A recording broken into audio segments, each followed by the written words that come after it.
Good morning, good morning. Welcome, everyone. I come from a call and response culture, which means when I say something, you respond. Let's try this again. Good morning, everyone. Good morning. Wonderful. So good to see you all. I'm delighted that you're here. Thank you for coming out for our second day of the Integration Symposium. I'm mindful on a Saturday, this is a big deal. We were just talking with Dr. Rambo about the fact that it's a gorgeous Saturday morning in Southern California, and we are choosing to be inside together. So just congratulations to us on being here. I want to say welcome. We mentioned this yesterday morning that we are so glad for those who are gathered with us here in person and also online. And we're really grateful to be able to help other people know about this opportunity to learn from the Integration Symposium. Many of you all know that this is our 60th year at the School of Psychology and Marriage and Family Therapy here at Fuller. And we've been having the Integration Symposium for many of those years as well. Many of our Integration Symposium are available online for free on YouTube to go back and look at any of the speakers, any of the topics that we've been discussing over the last many years. And if you're choosing to engage with us online, there is a hashtag each year that you can use to kind of have some associations. The hashtag is Integration Symposium 25. So if you're posting while you're here on Instagram or somewhere else, please feel free to share that information with others. I also want to remind us, for those joining online who might be looking for a translation, we are very grateful to be a 3-language school. We represent many, many countries and many, many cultural groups, but there are 3 languages that are consistently connected to what we do here at Fuller right now, and more that I think are to come. We translate things both in English, of course, and then also in Spanish and in Korean. So if you're looking for that function in Zoom, the instructions will be provided in the Zoom chat, so please make sure you look for that if that is helpful to you. For those who have been here in person, you also know that we have restrooms that are located just outside. The restrooms actually have a code, and that code is located at the back of this room, so please make sure you take a look or take a picture to remember how to get into the restroom. Additionally, if you are receiving CE units and joining us in person, please remember to get those continuing education units. You need to stamp in and stamp out at the beginning and the end of our time. If you slip out too early, you might not get the actual units. If you come too late, you also might not get the units. So please be mindful of your timing and respectful of our speaker as you come in and out. Also, as a reminder, we are really hoping that this is an opportunity for active learning. If you were here yesterday, you heard me say, as a professor, active engagement is very important to me. That's as a preacher, as a professor, as a clinician. I don't really love just to hear myself speak. So it's very significant that you all are both listening and also hopefully taking some notes if that's part of how you learn, as well as engaging in questions. So we're going to have opportunity for questions that you can send actually to a number that will pop up on our screen. But that number is 626-466-2144. Again, that's 626-466-2144 throughout the day, especially to engage with our plenary speaker and our respondents. With this in mind, I want to pause and say that I'm delighted that we have this second day to be able to learn together. For those of us who are present, and I see many familiar faces from yesterday and some who are new, there's a lot that we took in between 9 a.m. yesterday and 5 p.m. It's a lot to take in. I'm curious if we just did a little poll. If you're feeling like you're already pretty full of what we've already heard, would you just raise your hand? That's at least me. Okay, just a few of us. A few of us are already feeling full. Yeah, thank you, Dr. Rambo. Agreed. That's right. We do want more, and we can also be full. 2 things can be true at the same time. Part of what I want us to do then is to pay attention to what we need, right? To make sure that we're digesting or metabolizing, like I said yesterday afternoon, that we're making space for new information. Sometimes that means we actually have to bracket the old information, which is why we take notes to say, oh, that was a good point. I really can't think about that because she's saying something new. I'll come back to that later, and the notes are there into perpetuity for us to refer to. But I want to encourage you all to pay attention to what you're thinking, also to pay attention to what you're feeling, both in your heart and emotions and in your body, because that's part of what helps us to be able to process information well. Especially as we return to this theme on trauma, I think it's very important that we are attending to all parts of ourselves so we can learn to attend to others as well. With that being said, I am honored to introduce our Dean of the School of Psychology and Marriage and Family Therapy, Dr. Cynthia Erickson. I first had the privilege of meeting her 15 years ago, and I'm delighted to have her here to welcome us. So welcome her with me.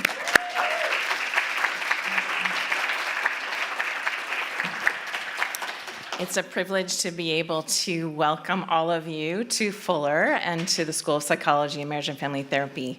I'm loving being dean, even though it's a big job, but I'm so grateful for the ways that we have these spaces to think theologically and psychologically together. And I'm also grateful that we've been around for 60 years, 6 decades of these kinds of conversations. And in my welcome, I also want to note or acknowledge that we were planning to have our 60th anniversary dinner tonight. That was the original plan, that we sent out some invitations to our alums to put that on their calendars, and then the fires happened. So we made the decision to put off that event, and we will actually be having that celebration in October. So please put on your calendars, October 4th, 2025 will be our celebration, both of our 60 years, as well as a special celebration of our alum, Dr. Cliff Penner, and his work in sexuality in the church, as well as his 50 plus years of being a trustee for Fuller Theological Seminary. So we're hoping to make that a fun day, maybe even a weekend. Think about a homecoming. So those of you who are alums, please think about and pay attention to the communication that we do for that. And those who are not alums, we'd still welcome you to be part of that adventure with us. Now, I'd love to have you pray with me as we start our time together.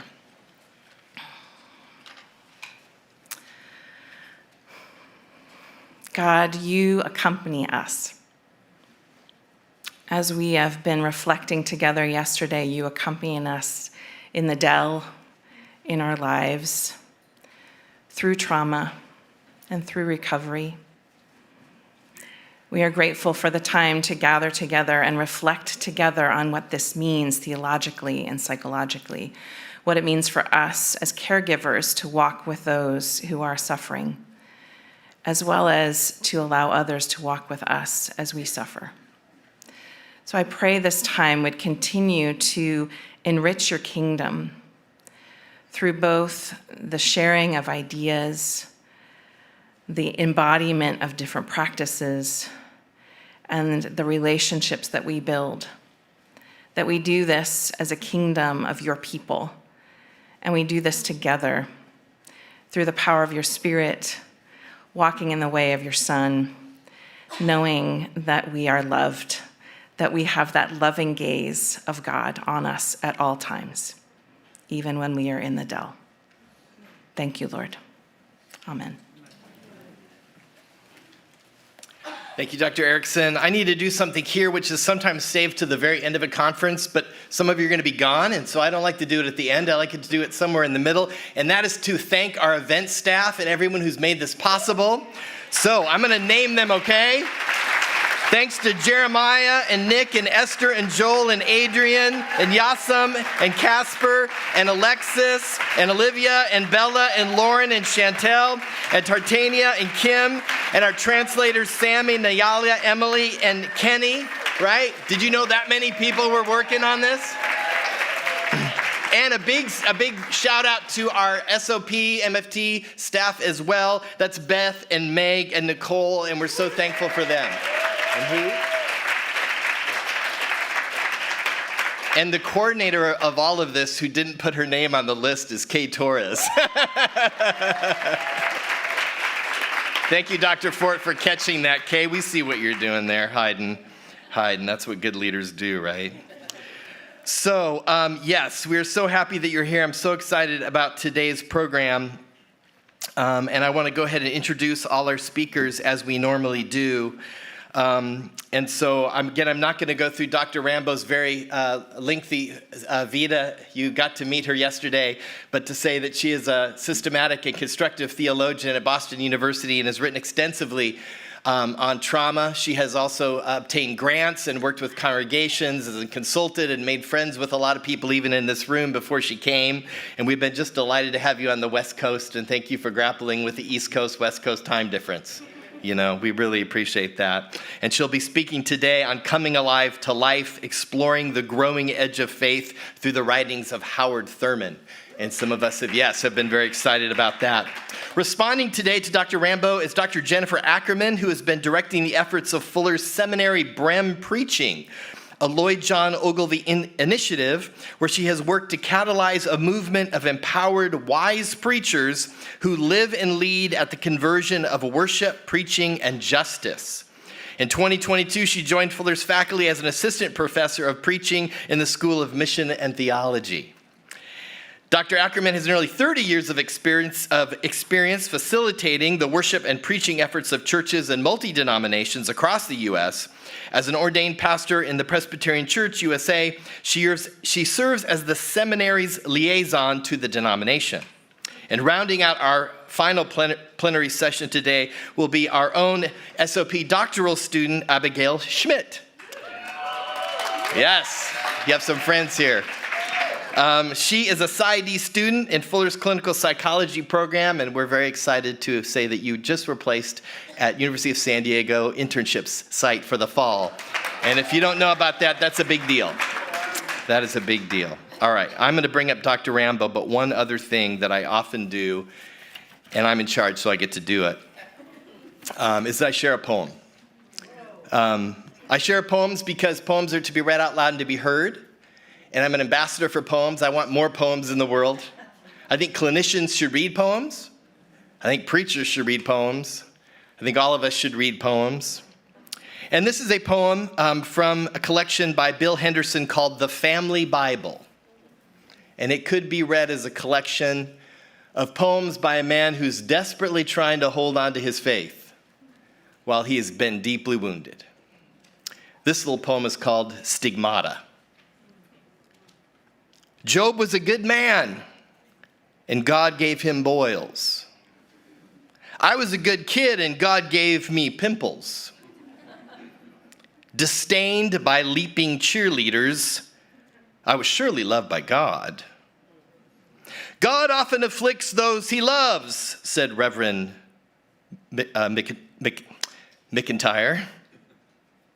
A red face oozing pus was his test of my faith, I hoped. Sort of like the stigmata of St. Francis, to mix a metaphor about mixed signals from he who loved me. Dr. Rambo.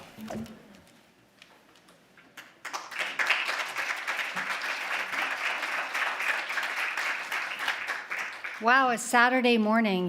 You're amazing for being here. I want to give a shout out to my twin sister. I was born in Pasadena. I mentioned that yesterday. And my twin sister, Jody, is a poet. So it's special to have poetry. Move this over a little. Okay. So I want to just give a little intro to my talk on Howard Thurman. I'm writing a lot about him right now, and I really came to the study of Thurman in the summer of 2021. It was a summer of spiritual drought. I was pretty burnt out. And I'm at Boston University, and I hadn't read much of Howard Thurman. So all summer, that was like all I read. So I came to Thurman really out of my own spiritual need. And he's been companioning me for the last several years. And yesterday I talked about Julian Norwich as a guide to think about religious trauma. And today I'll be talking about Thurman as a guide for thinking more specifically about racial trauma. For those unfamiliar, Reverend Howard Thurman is best known as a preacher, a teacher, and a mentor and spiritual guide to leaders during the civil rights movement. While he is often connected to Martin Luther King Jr., Thurman generationally preceded him and was a peer to MLK's father. Thurman spent the majority of his career on college and university campuses. He was a university chaplain, first at historically Black colleges and universities, and later took up the historic post at Boston University's Marsh Chapel in 1953. Thurman identified as a mystic and practiced ministry in unusual ways. His experiments in worship spaces, ecumenical and interfaith, and the co-founding of the interracial church in California, the Fellowship Church of All Peoples, marked Thurman's ministry philosophy as inspiring and controversial. Currently, Thurman is receiving renewed attention. Contemporary scholars are hearing something important in him for this moment. Most research done on Thurman is done by Thurman scholars in a historical vein, recovering his writings, recovering his place in history. But this is changing as well. Scholars are turning to his writings for contemplative preaching and hermeneutics. Shout out to those at Fuller who are doing work, Trey Clark, Jennifer Ackerman, and my own colleague Shively Smith at Boston University. I've been drawing on Thurman's work for chaplaincy studies, underscoring how much time he spent in higher education chaplaincy, thinking about that context of being in a research university in the 1950s. My emphasis today is on how Howard Thurman can guide us to consider how the human spirit can grow in and amid traumatic conditions. Thurman provides spiritual wisdom that is clinically resonant. He was a keen observer of the human condition and a master synthesizer, connecting knowledge from different parts of the university, drawing from everything without being encumbered by disciplinary expertise. During his sermons, people were moved not only by his oratory, but by his insights about human behavior and the inner life. He rarely directed people to specific actions. Instead, he invited them to tap into their inner architecture to determine their own course of action. He would often say, I can lead you to it, but I can't do it for you. Instead, he did this usually by posing big open questions. Who are you? What are you about? What are you for? These questions were often followed by long pauses. People experienced something while listening to him. Thurman, I think, was a tour guide to the soul. He offered an excavation of the human spirit and of what he called the inner attitude, moving often between the universal and the particular, the analytic and the affective. I appeal to Thurman for his unique vision of how the human spirit can grow in toxic climates of perpetual disregard. So I'm going to be using some Thurman vocabulary here. That, like, disregard was a term he used frequently. He was writing during decades of racial segregation and desegregation. He was writing about racial trauma before it was named as such.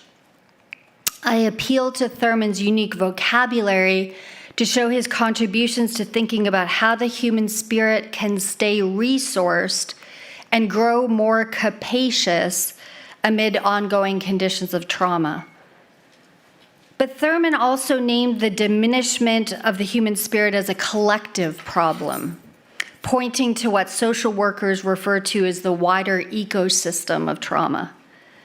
Thurman's writings are often appealed to for individual guidance, but Thurman's analysis of climates of ill will help us think beyond individual growth to collective transformation. For Thurman, this was a collective spiritual responsibility, a deeper mission that religious folks are uniquely called to.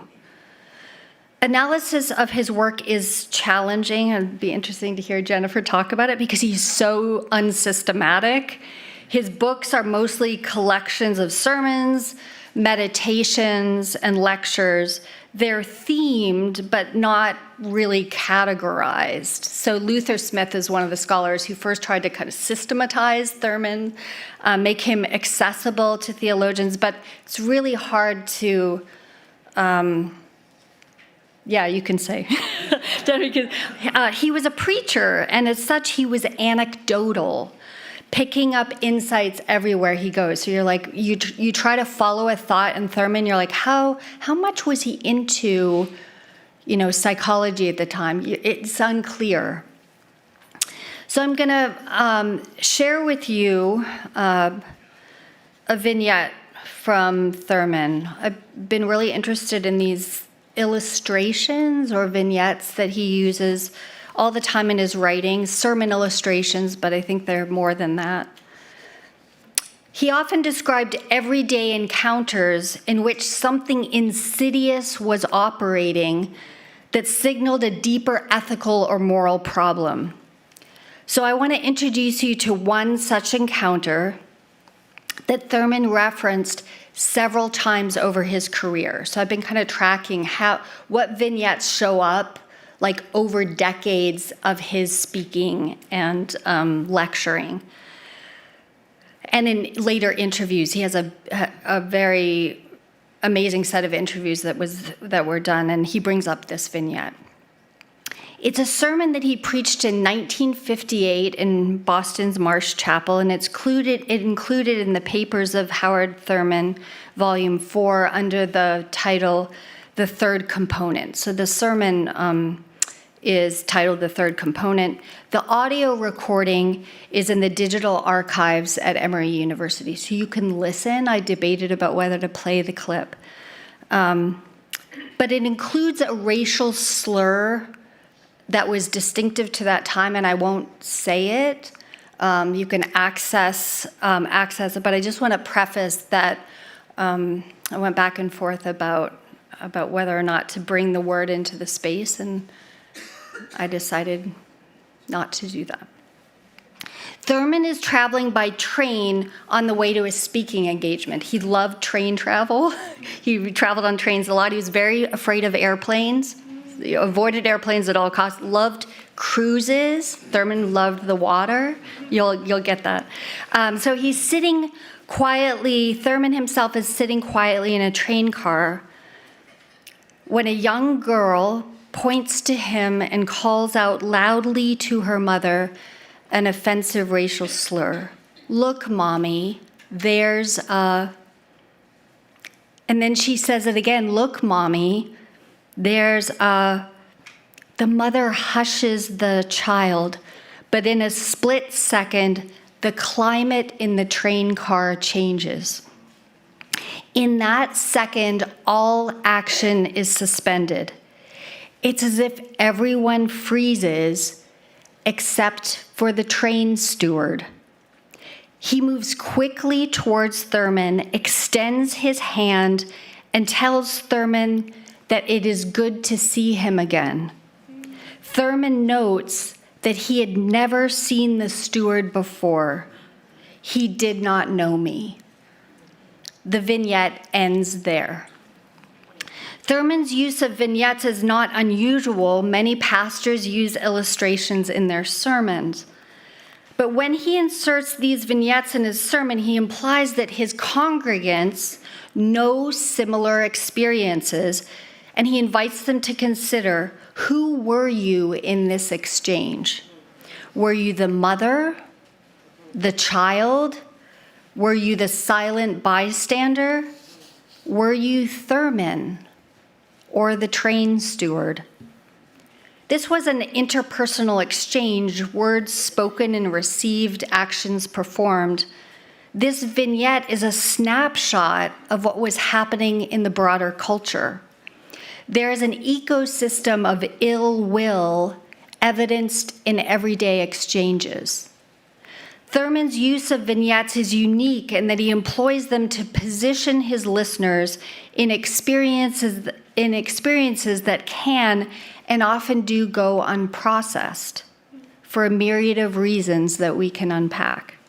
He's especially interested in having his listeners pay attention to the climate of that exchange in the dining car. A chill came over that car. And the train steward cut through that chill. In a brief moment, he was able to mobilize and insert warmth. He was able to change the climate of that exchange. It was as if he, unlike the passengers, was ready for such moments. Think of the train system at that time. Trains crossed state lines, and segregation laws varied from state to state. The exchanges between people were difficult to predict. There was an unexpected jolt to these exchanges. There's another brief dehumanizing exchange that recurs in Thurman's writings, which I refer to as the raking leaves incident. As a young boy, he's raking leaves in the yard of a white family. The daughter comes out and starts messing with the leaf piles. And when he tells her to stop, she pricks his arm with her hairpin. When he reacts in pain, she says, "That didn't hurt. You cannot feel."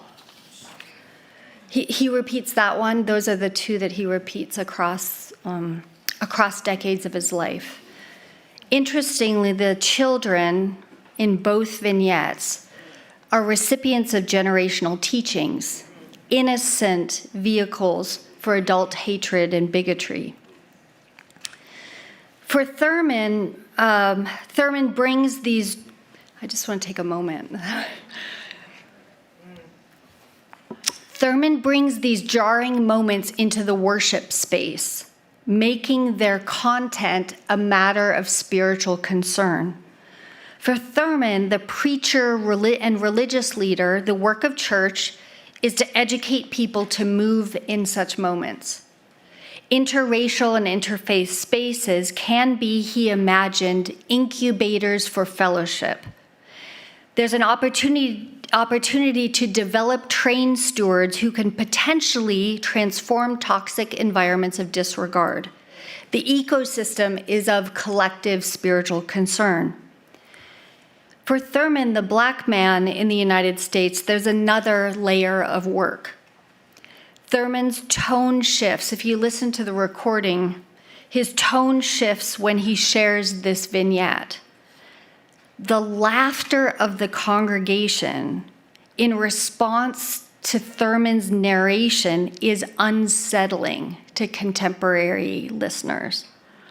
I should say to me, it's unsettling. They laugh at these moments after the racial slur, there's like laughter. Interestingly, he starts the vignette with this statement. So he does a series of vignettes, he sets them up, and then this is the train vignette is the last one, and he starts by saying, "And now this. I hope you will, feel your way into this without embarrassment." Wow. We could spend a lot of time unpacking that statement. Whose embarrassment? It's a shame statement, right? How is this statement operating? The chorus of uncomfortable laughter when you listen to the audio recording. Thurman himself is the subject of this dining car vignette. He's telling his audience about his experience. The jarring stab of disregard is his own. One challenge of the train car is that disregard triggers deep shame and humiliation. It's hard to confirm for oneself and hard to convey to others what is really going on is what is really going on. To be disregarded is an embodied experience. The human spirit can be crushed under the weight of disregard. The human spirit needs resources to bear up under this weight. The experience is personal, leaving what he refers to in his biography as scars of the spirit. Thurman is working to name the harm on the human spirit neurologically and somatically, and to describe the problem of the broader ecosystem. For clinicians or faith leaders of color, this dual-level work may sound familiar to you. Your own identity renders you vulnerable to harm as you are supporting people who experience similar harm and injustice.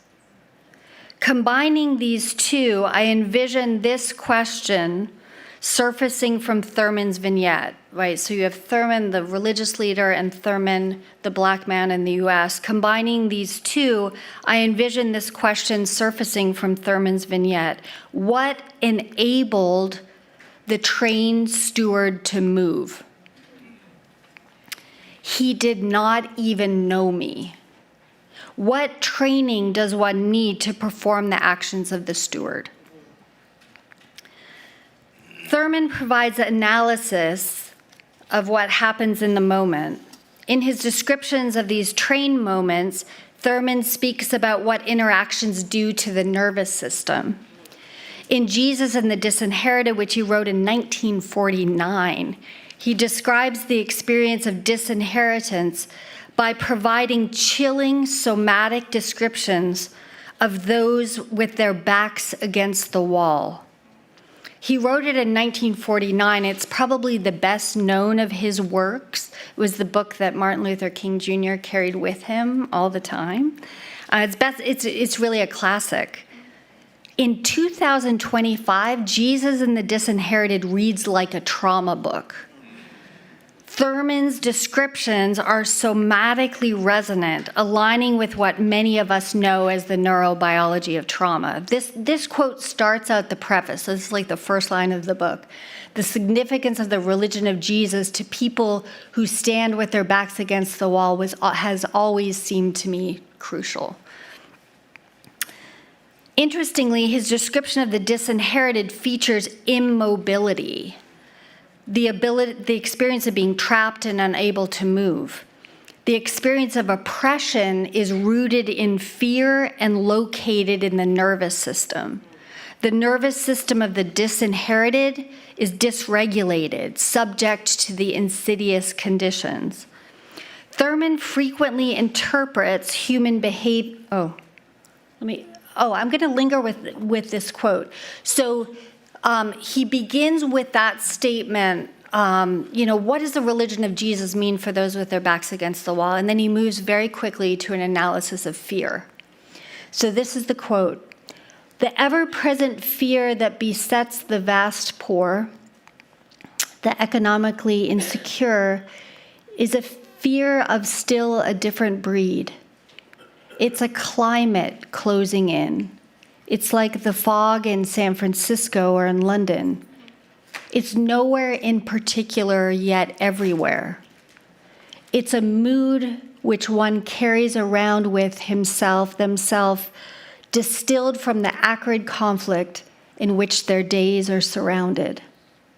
When the basis of such fear is analyzed, it's clear that it arises out of a sense of isolation and helplessness in the face of the varied dimensions of violence to which the underprivileged are exposed. I'm giving you just clips of the incredible analysis that he is doing of the disinherited, pointing out that it has this very embodied somatic, the invoking of the climate. But I mentioned yesterday that Thurman was a big lover of animals. Thurman loved dogs. And Thurman frequently interprets human responses by appealing to animal behavior. He's very interested in observing animals. What do we learn from animals under threat? Dogs, snakes, and rabbits come into his descriptions of persons and communities living under ongoing conditions of threat. I want to, I gave you some of those quotes, but Thurman would often, let me back up. The train vignette is preceded by analysis of a dog trainer training a dog, right? And he's talking about habits and how we learn behaviors. We're educated into hatred, right? And so Thurman would often put an animal illustration out there, and he would say, as with animals, so too with the human animal.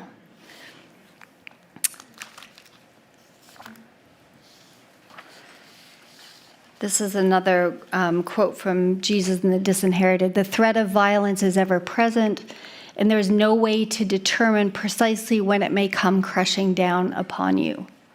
Right? I'm showing it reads like a trauma book. Fear then becomes the safety device with which the oppressed surround themselves in order to give some measure of protection from complete nervous collapse. Hypervigilance keeps you alive, but the effects wear on body and spirit for Thurman. His descriptions build, and he names the impact in visceral ways.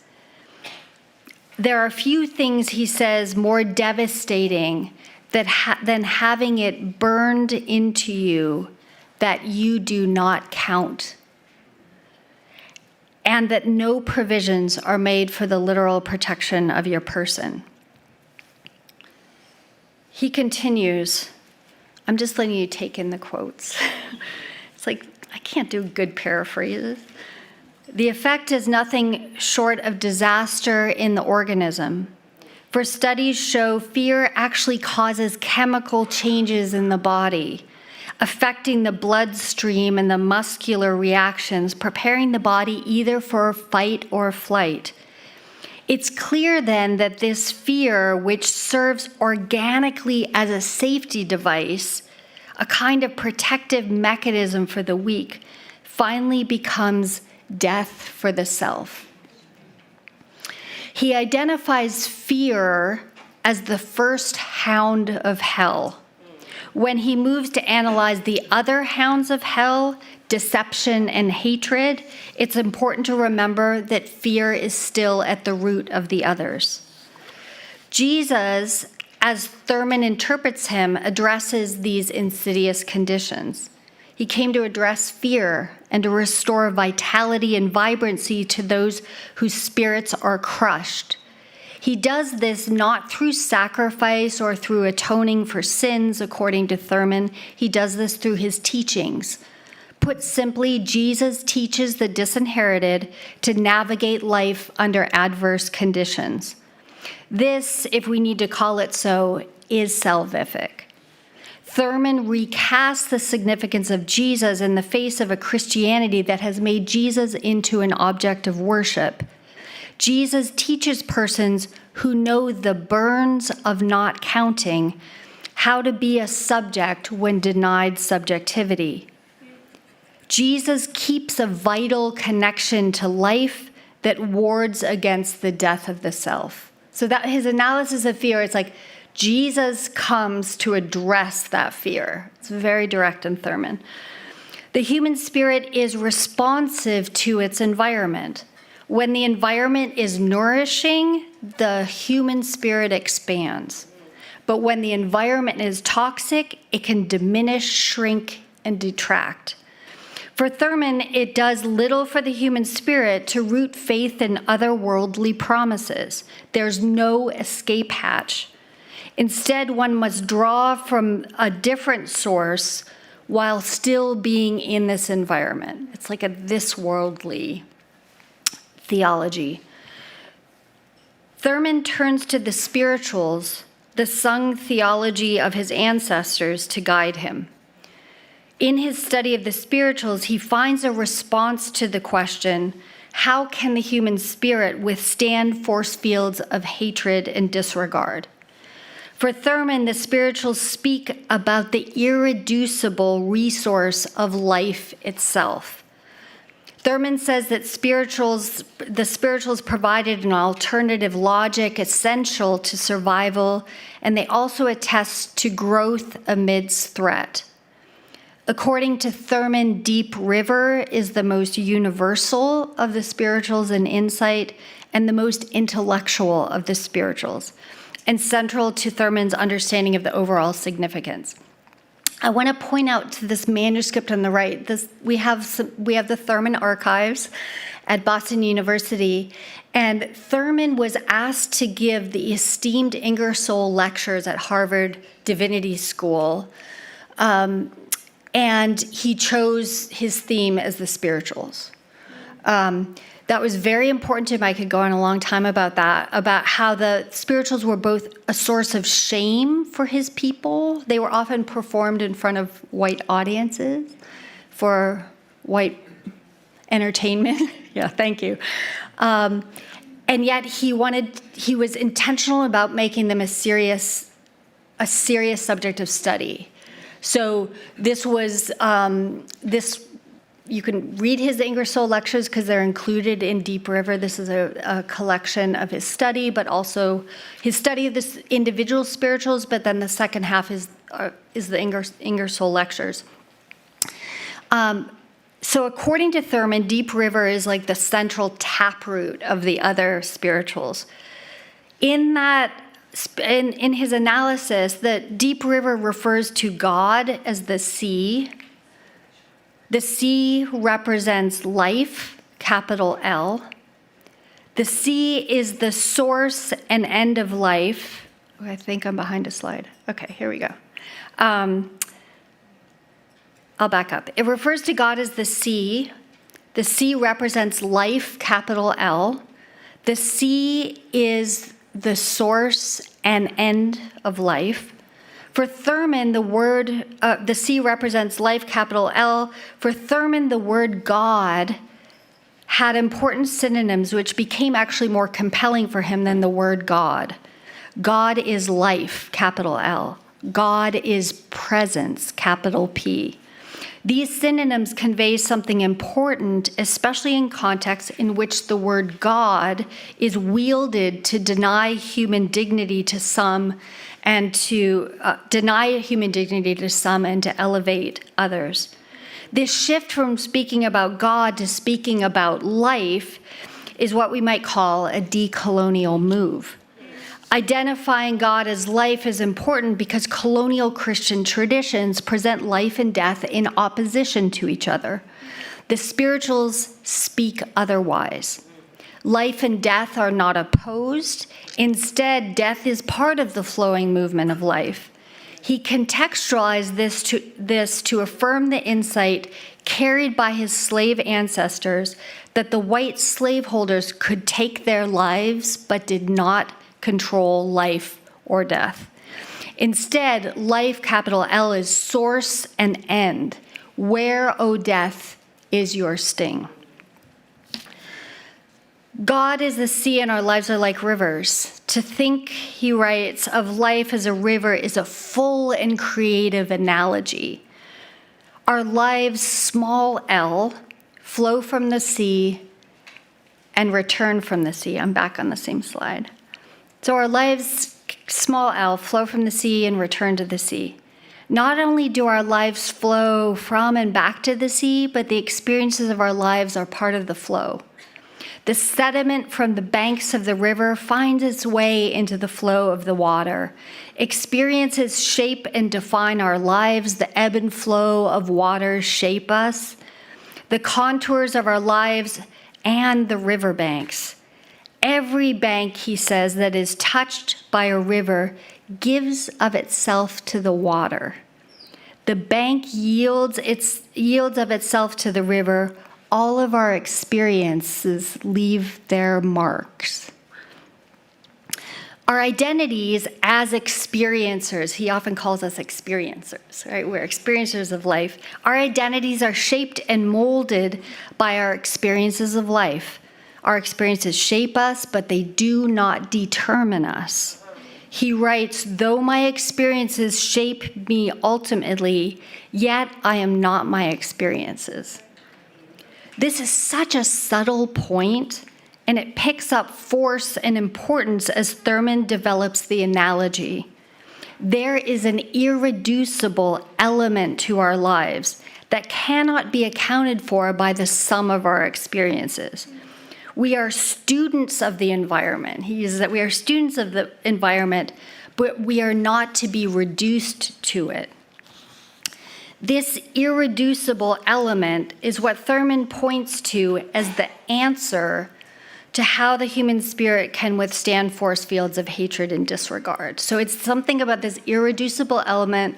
We're full experiences, but we're not reduced ultimately to our experiences. For Thurman, if a person can maintain a vital connection to life, there is always something more. Thurman refers to this more as the growing edge. Everywhere you look, there is fear, deception, and hatred. But there is always, Thurman claims, a resourcefulness. This is a quote from him. There is a profound measure of resourcefulness in all life, a resourcefulness that is guaranteed by the underlying aliveness of life itself. I'm going to say that again. And remember, this is the theology of his ancestors, right? This comes from Deep River. There's a profound measure of resourcefulness in all life, a resourcefulness that is guaranteed by the underlying aliveness of life itself. This growing edge is conveyed through a sentence that Thurman repeated frequently: no expression of life exhausts life. He repeats this often, accessing it as what we might call a principle. This is like a life principle for Thurman. The meaning of resurrection, capital R, as received through the tradition of the spirituals, is that this affirmation, this life principle, gives rise to a practice or set of practices that orient human living. The goal of spiritual life is to connect to life, to ready oneself to respond to it, especially under circumstances that are life-negating. This metaphor, analogy of seas and rivers, speaks of the relationship between God and human creatures differently than dominant Christian theological traditions. The analogy of water speaks of a relationship that's dynamic and continuous. Thurman illustrates a mobilized human spirit, often in these vignettes. So he says a mobilized human spirit is like an athlete, a stealth athlete at the height of their training. A trained steward who, when everyone in the dining car freezes in a dehumanizing interaction, this is the one who moves quickly to break the silence and to insert the warmth of regard. Picturing Thurman in that seat, in that train car, I imagine him subject to the force of embodied disregard. As the train steward moves quickly toward him, extending his hand, I also imagine Thurman reflecting long afterward about the significance of that gesture. The gesture is an expression of the growing edge. Holding on to a principle of life and committing to practices of life, there is transformative societal potential. This is like Thurman's thinking, like, how do I, what enabled the train steward to move, right? So he's like unpacking it. When Thurman stepped into the pulpit at Marsh Chapel, Boston University in 1958, he was preaching about a climate of ill will. There was something wrong with the collective. He was naming something like what we would call moral injury, and he named it as a spiritual problem. In its initial development, the term moral injury and its initial development in military settings names the negative impact of transgressing a sense of what is wrong, like a negative lasting impact on one's moral compass or one's moral conscience. When a military service member commits or witnesses acts that violate their moral code, Moral injury says scholars say they may experience long-standing impacts such as guilt or remorse. Within the context of military veteran communities, this means struggling to see oneself as a good person after what one did at war. You move in the world with a diminished sense of your own goodness. Studies in moral injury are piquing interest across various sectors and providing new vocabulary for reflecting on a range of moral concerns. It's like the term itself is kind of opening up moral conversations on a kind of scholarly level. Expanding studies move beyond an individual clinical diagnosis of moral injury, and it's also moving specifically out of military veteran context to really think about a collective political diagnosis of societies who conduct harm. Within our political post-COVID conditions in the US and the month we've just been through, moral injury names a collective condition of transgression, if you want to keep that word, that something of a collective good or goodness is compromised as a result of conducting or witnessing harm. Still debated definitionally, the term moral injury is getting traction because it names conditions that many of us experience but may not have language for. Philosopher and military ethicist Nancy Sherman prefers the term moral residue to injury because injury suggests an event that results in a definitive break. Moral residue, according to Sherman, captures a more subtle impact of continuous or ongoing things, even seemingly minor, to moral conscience. Harms done or witnessed are not simply brushed under the carpet. They leave a mark. The residue of betrayals, in this case by commanders or peers or institutions, the residue of betrayals is part of the long after war, she says, in need of repair. The effects on one's spirit may be slight and incremental, but the effects lead to a diminished moral horizon.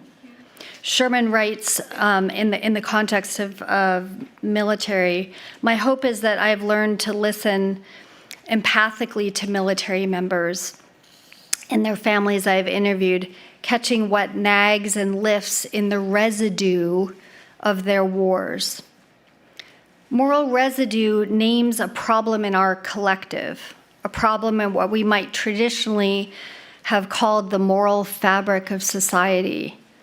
Things that would have once raised flags, red flags, behaviors and attitudes are now somehow acceptable, out in the open and somehow permissible, once deemed morally questionable or just wrong. The components of a collective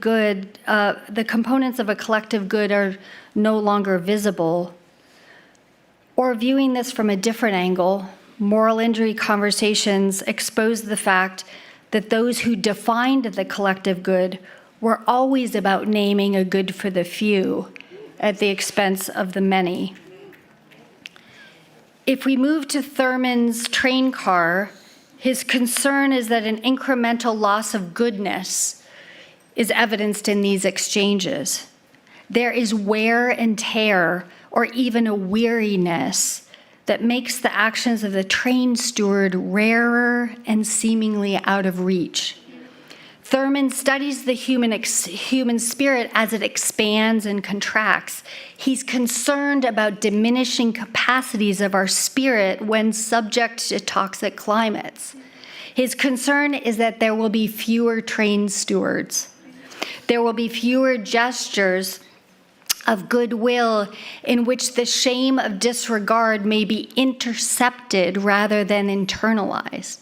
He's aware, like psychologist Thema Brian Davis, of the damage of internalizing the external messages of disregard.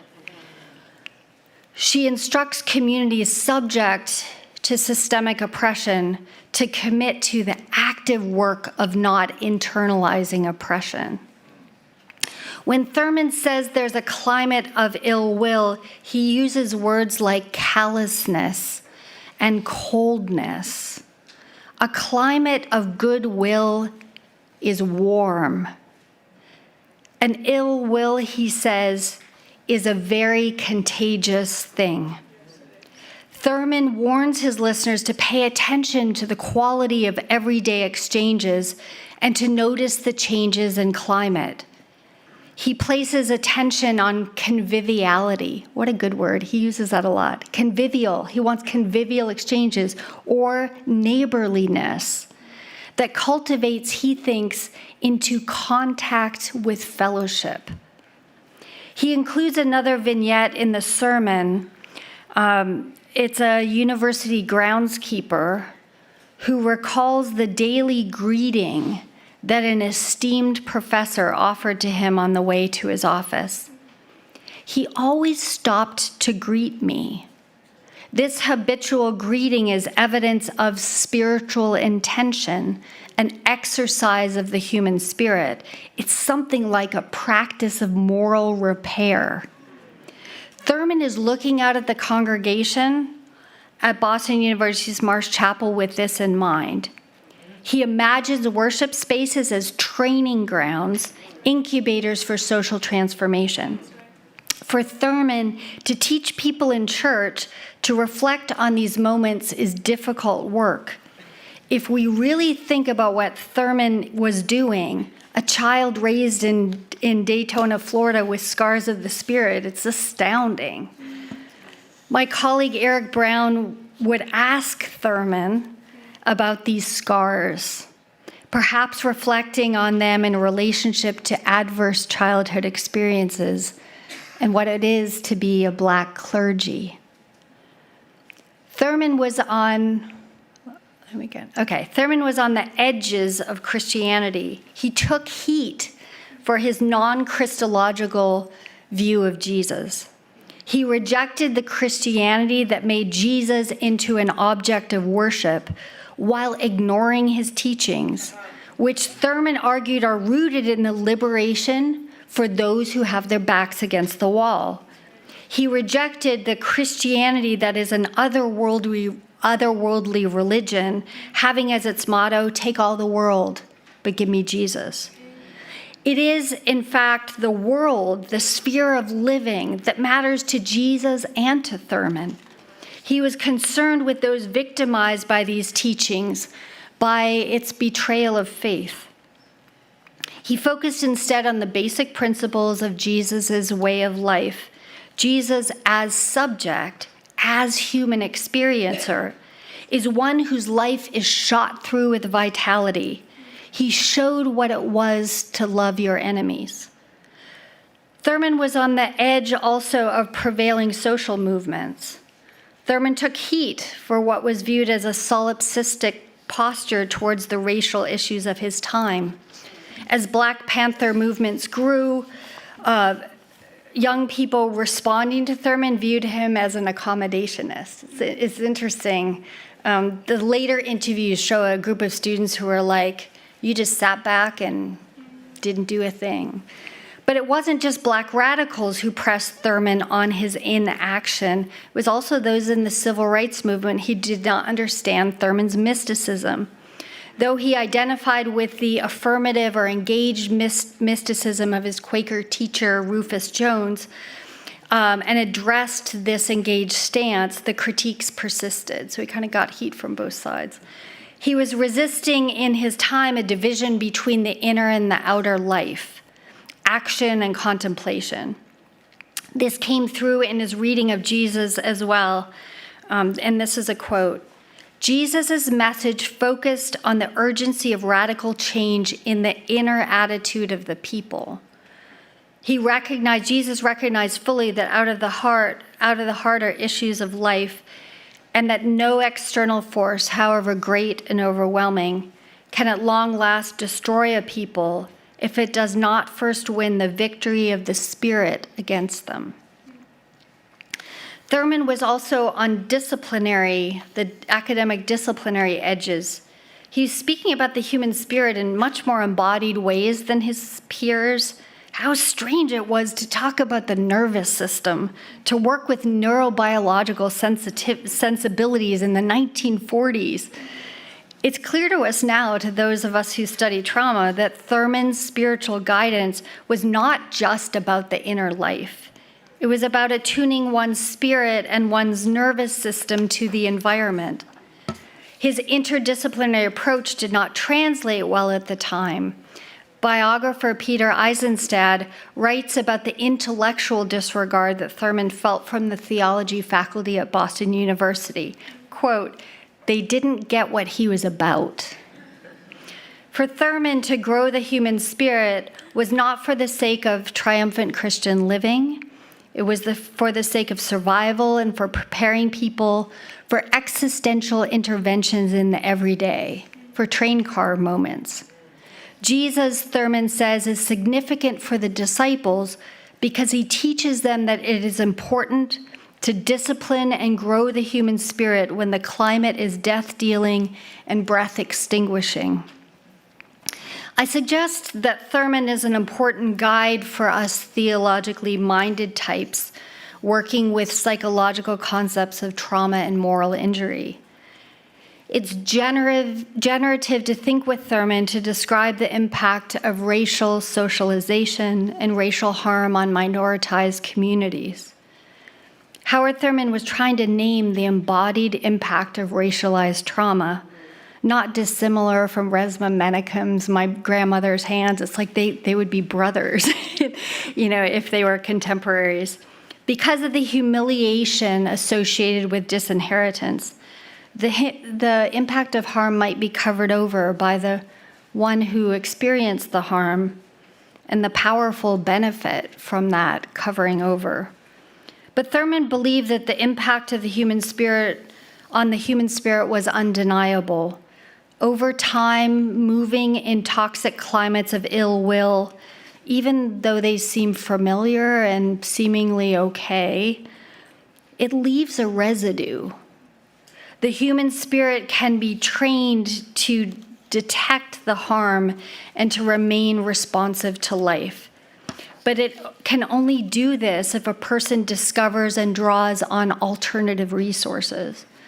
He was thinking from both ends about how the human spirit survives such disregard. It must have the capacity to grow. It must access resources that are not readily visible. But he was also speaking about the possibility of growing the human spirit for transformative action, which he believes was the responsibility of churches and communities of faith.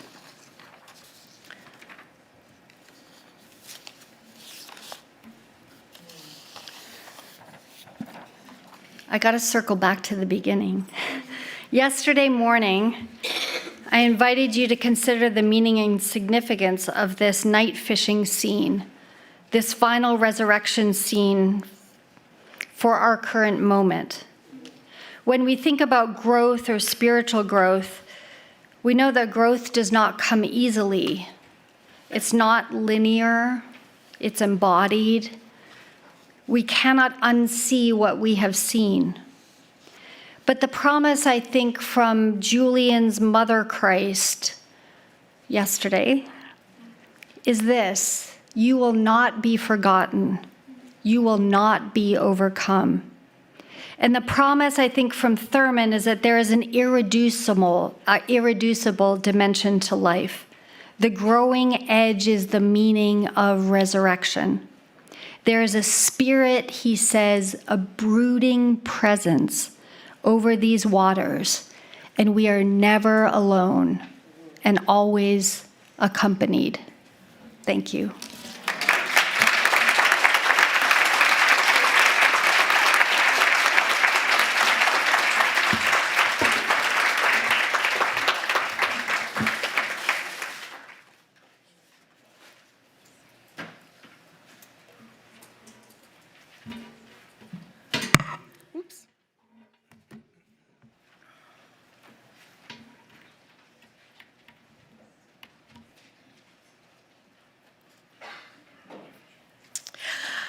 Good morning. I think it's still morning. I'm so grateful to be here. Thank you so much, Dr. Rambo, for what a fine introduction to Howard Thurman if you don't already know him. And so much deeper that you have helped me see about Thurman. Thank you, Brad and Kristen, for the opportunity to be here today.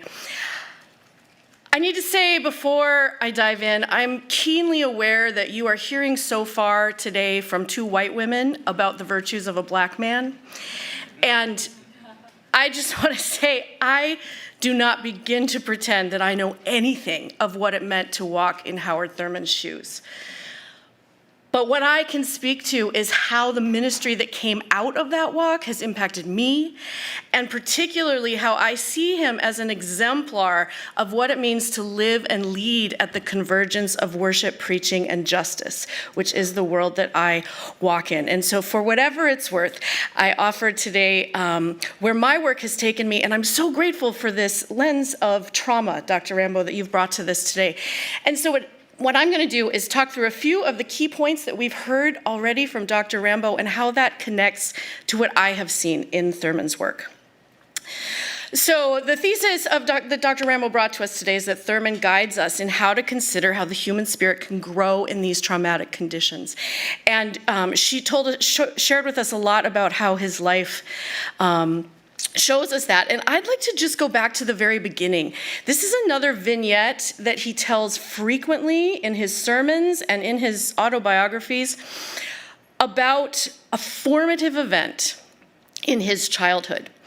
Thurman's mother and grandmother were devout Baptists, and he learned and grew in the faith from those matriarchs of his life. But his father felt the church was not for him. This becomes important because when Thurman was 8 years old, his father died of pneumonia. So already he's faced with the trauma of losing a parent at such an early age. And then we can add to that the racial trauma that occurred when the white funeral parlor refused to embalm his black body. And then we can add to that religious trauma when the family's pastor refused to perform the funeral because Thurman's father died out of Christ. So they brought in a traveling evangelist who performed the funeral and proceeded, in Thurman's words, to preach my father into hell. Thurman recalls turning to his mother and his grandmother and saying, "When I grow up to be a man, I will never have anything to do with the church." This is the toxic environment that began the life that grew into this man who has influenced so many to come to the church. Amazing the way that he was able to find a life force.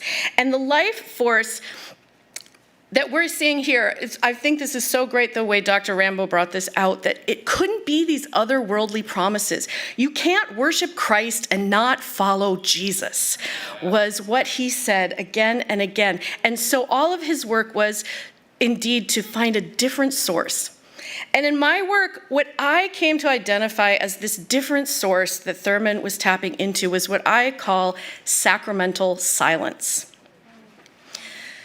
The field of sacramentality asks the question, where is God present? So God is present in the bread, in the wine, in the water of baptism. But more generally, sacramentality finds God's presence in all kinds of ordinary places of revelation. And I see in Thurman's life that God is so present in silence with a capital S, divine silence. This is why he sought God's presence through mysticism. This is why worship in the silence of a Quaker meeting hall was so powerful to him. Divine silence is a place of presence, which is the opposite of human silence, which is about absence. Human silence is where we cry out for answers and we hear nothing in return. Instead, we hear the words, the noises, the sounds that crowd out all the things in our mind from resting and abiding in the divine silence of true presence of God. Many of our spiritual practices make us think we're listening to God, we're listening for God, but really, if we're honest, aren't we listening for the answer we want, or we're listening for the voice that we think we should be able to hear, or we're listening, waiting for the healing that comes in the form that we want healing. And so when we don't get that, we walk away and feel like God wasn't there, that God was absent. I think the traumatic context of Thurman's life may have taught him that it's not God who is silent, it's the world's unceasing brutality that is trying to silence God. So Thurman shows us that the way to vanquish this kind of insidious email is to just place ourselves directly in the center of sacramental silence, which is the place where God speaks without words and the self listens without ears. But we have to be taught how to do this. And that's where Thurman's approach to worship and preaching helped to get this inner resource for other peoples. You'll see in Thurman's orders of worship, the music, the readings, the prayers, the preaching, it all creates this kind of noisy silence, which assists in what he called the silence of waiting. And he said there's this calming down of the spirit, the settling of the mind, and the focusing of oneself upon the act of worship. He's training people how to absorb the presence of God in sacramental silence. So we heard a lot from Dr. Rambo about the vignettes that Thurman uses, and yes, absolutely. And I love thinking of this about our invitation into processing relationships that we don't think about. And I've thought about why are his vignettes so powerful, and it is because he's an amazing storyteller. But I think it's more than that. I think it's because of how he's prepared people to hear the vignettes. He's an architect of silence. He's a facilitator of sacramental silence. Thurman steps into the pulpit having already been thoroughly steeped in this continual discipline of sacramental silence that he places himself in. And then he draws listeners into that preparation through all the communal worship, and even, as you'll hear in a moment, and we heard Dr. Rambo mention, these long pauses between, before, and after his words that are invitations to come and abide in the presence of silence. Because it is out of the silence that all sound comes. It is in stillness that the word is fashioned for the meaning it conveys. Hear the sound without sounds. This is what he said to this lecture to religious professionals, which actually meant a bunch of men who wanted to preach. And before he began that lecture, which you can hear recorded at Emory's Pitt Library, you can find recordings, he steps into the pulpit and begins his own recitation of Psalm 139 in his very slow, deliberate. There's no preamble, there's no greeting or welcome. He begins with that. He forces the whole crowd to sit in the presence of that sacramental silence with him before he does anything else.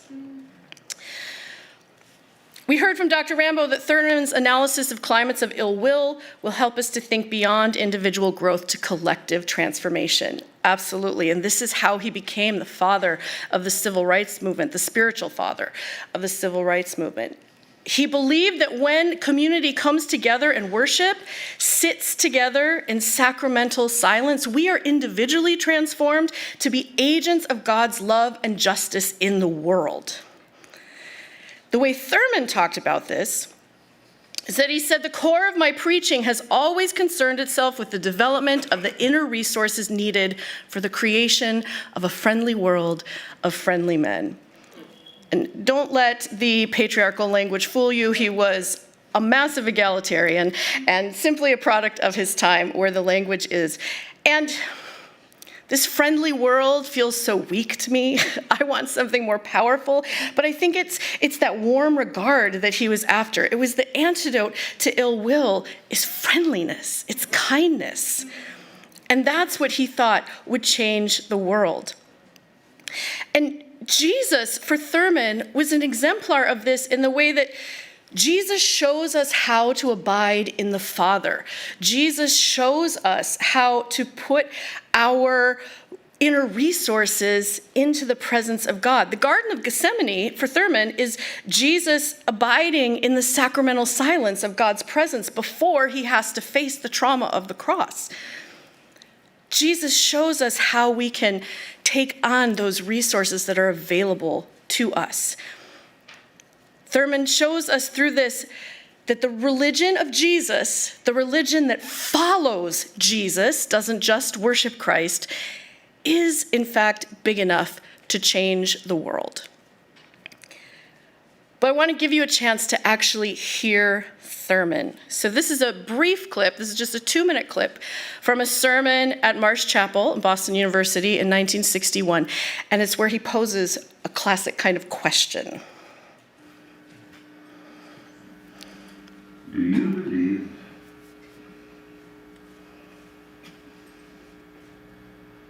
that there is in the grounds and the experience of your religion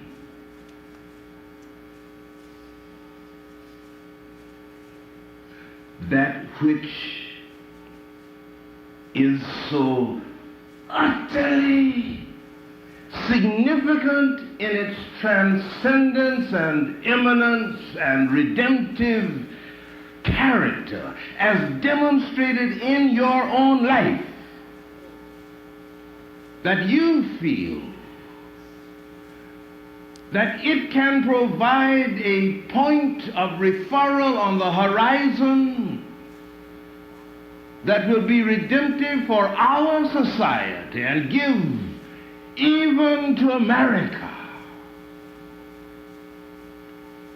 a basis for integrated behavior, so that in the light of it, it can experience, it meaning America, can experience the kind of redemption that will make it whole, in which even here the bruised reed will not be crushed,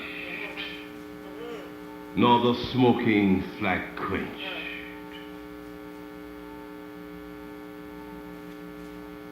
Or is your personal experience of religion too small that you would not run the risk of giving to it such a far-reaching assignment?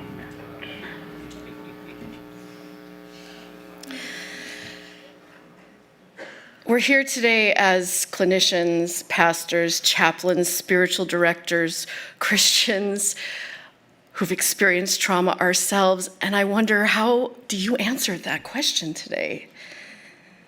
How big or how small is your faith? Do you believe that God is big enough? That following Jesus can be enough? To hear the sound without sounds, the word without words, the divine voice of silence, that I think will continue to remind us and assure us that we are loved by a God who can do exceedingly abundantly more than all we can ask or even imagine, according to the power that is at work in us.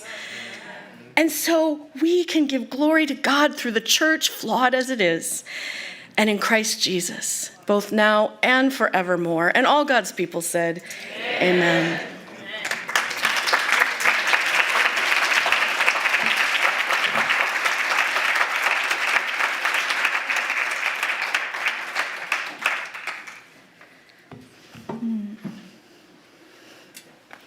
Wow, thank you both so much. Such deep words of wisdom and thoughtfulness. I feel like I've just learned so much just in this last 30 minutes.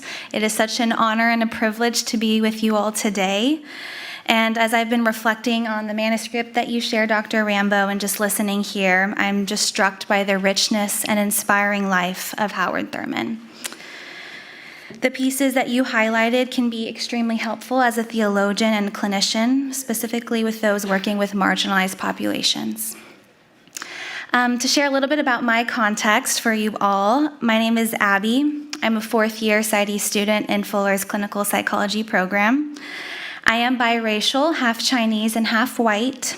I'm also a third culture kid because I grew up on the mission field with my family in Cameroon, Africa. I'd also like to share that I'm part of Dr. Erickson's Trauma and Resilience Lab and have developed a specific interest in understanding and exploring impacts of trauma and how to grow resilience.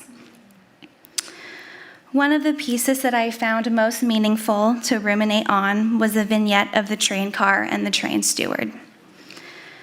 I was struck by the power that stories and illustrations can have and the nuances that can be found through exploring various aspects of a story.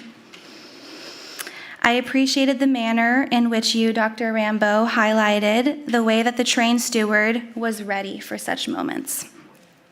He did not hesitate, and he moved quickly to bring warmth amidst the chill climate. He reached out and said, "It is good to see you again." I can just imagine the warmth that was in that gesture of him moving towards Thurman in that moment. I see this warmth as bringing some life into what felt hopeless, lonely, and shocking. Howard Thurman was in an emotionally vulnerable space, and he was met quickly and not dropped by this train steward. This train steward created a space of belonging for Thurman. This quick movement towards belonging required the train steward to be paying attention to the climate and to be committed to action. I am reflecting on the ways this requires one to be committed to awareness, slowing down, and attuning oneself to the environment. This requires intentional practice. As a clinician, I know that this practice is something that is vital for therapeutic work and creating a climate of warmth in the therapy room.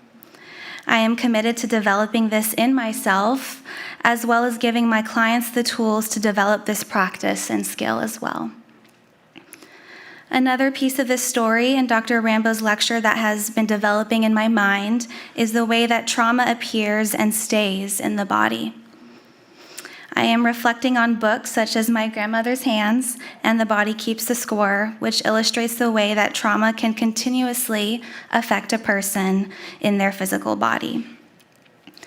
Our nervous systems are created to anticipate and respond to danger.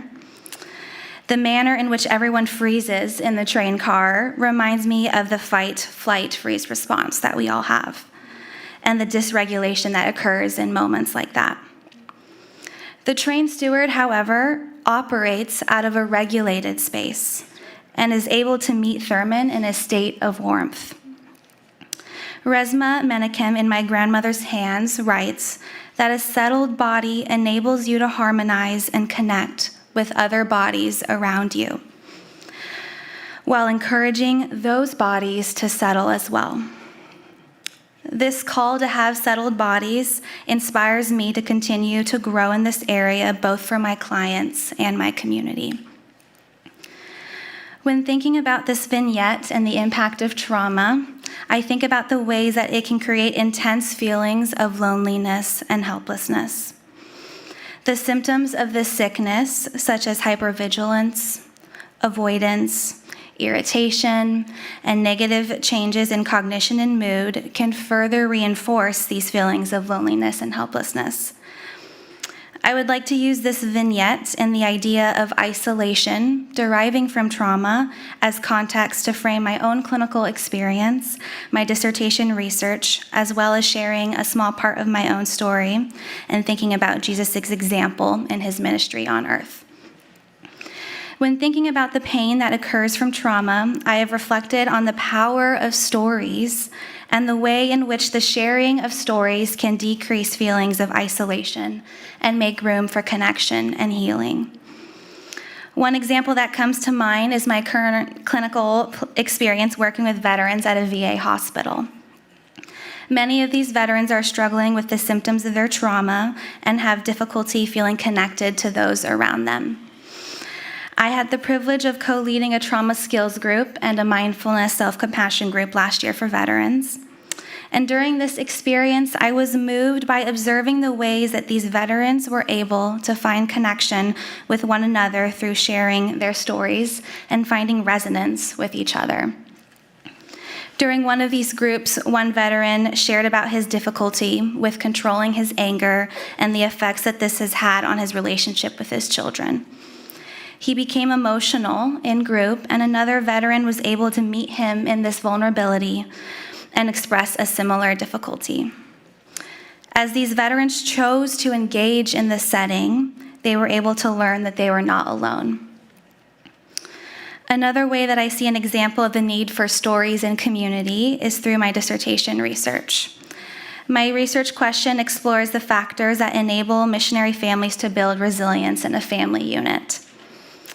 Many mission workers and their families are exposed to stressful and traumatic experiences, and thus this empirical qualitative study can help give direction in growing and teaching families resilience in this context.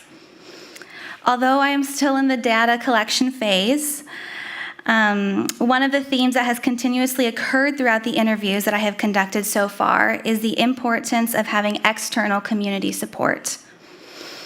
This external support has included examples such as community of service, ministry team, therapy,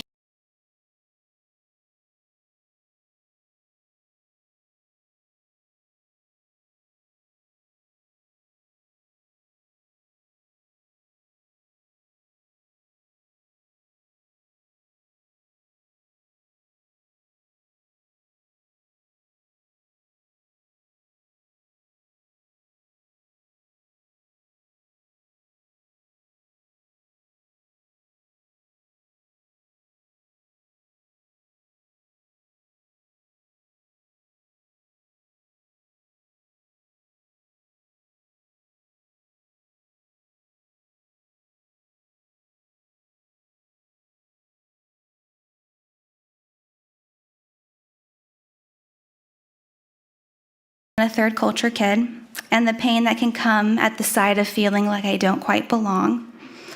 I have been able to explore what it means to be a woman and a wife in the context of societal norms and pressures. And I have also been able and given the space to explore my faith and beliefs as they are being shifted and strengthened through being able to hold more ambiguity and questions. All of these explorations of my intersecting identities has been threaded through a myriad of stories.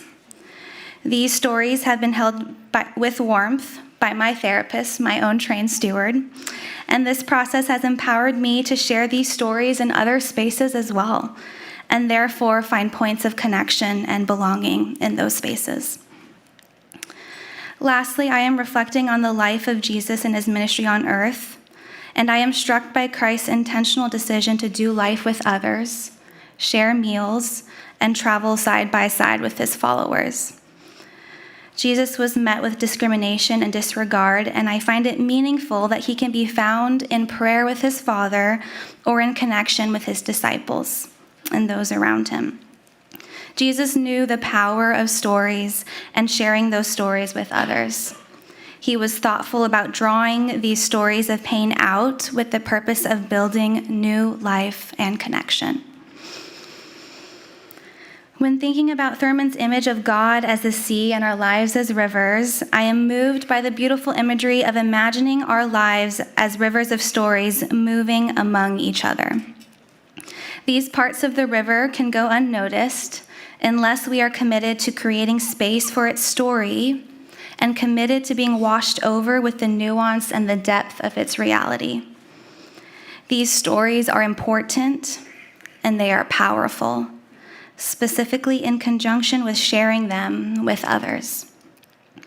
Telling stories limits the erasure of a person's nuanced experience, allows for deeper understanding, and an increase in feelings of belongingness. As I reflect on the privilege it is to create space for others and their stories in the therapy room, I want to also be thoughtful about how to create this space for others outside of therapy, particularly for those on the margins, because often their stories are not told. I imagine that creating environments of nourishment can occur through being more aware of the context and climate, and slowing our bodies down to regulate ourselves in order to meet the vulnerable in a space of belonging. This practice of having a settled body can be developed from being aware of one's own state and its nervous system, and then intentionally grounding and calming it through practices such as deep breathing. Then, with this settled body, we can hold and nourish the stories of others.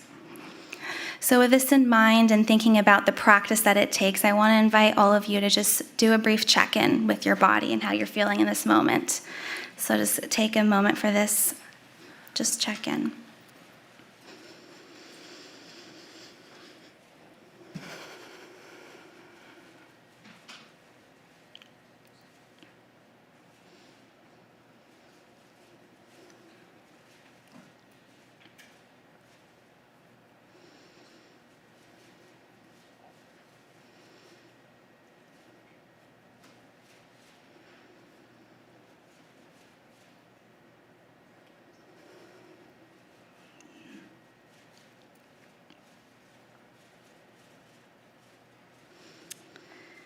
In the book, My Grandmother's Hands, there's a chapter on the importance and the ways that co-regulating can be helpful, and it gives practices throughout the book. And one of those practices that it shares in the context of community is to do a low hum all together.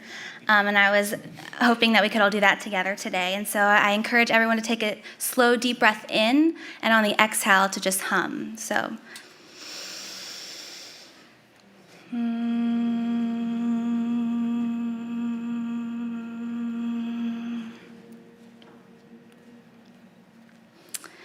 In the words of Resmaa Menakem in My Grandmother's Hands, a calm, settled body is the foundation for health, for healing, for helping others, and for changing the world. Thank you.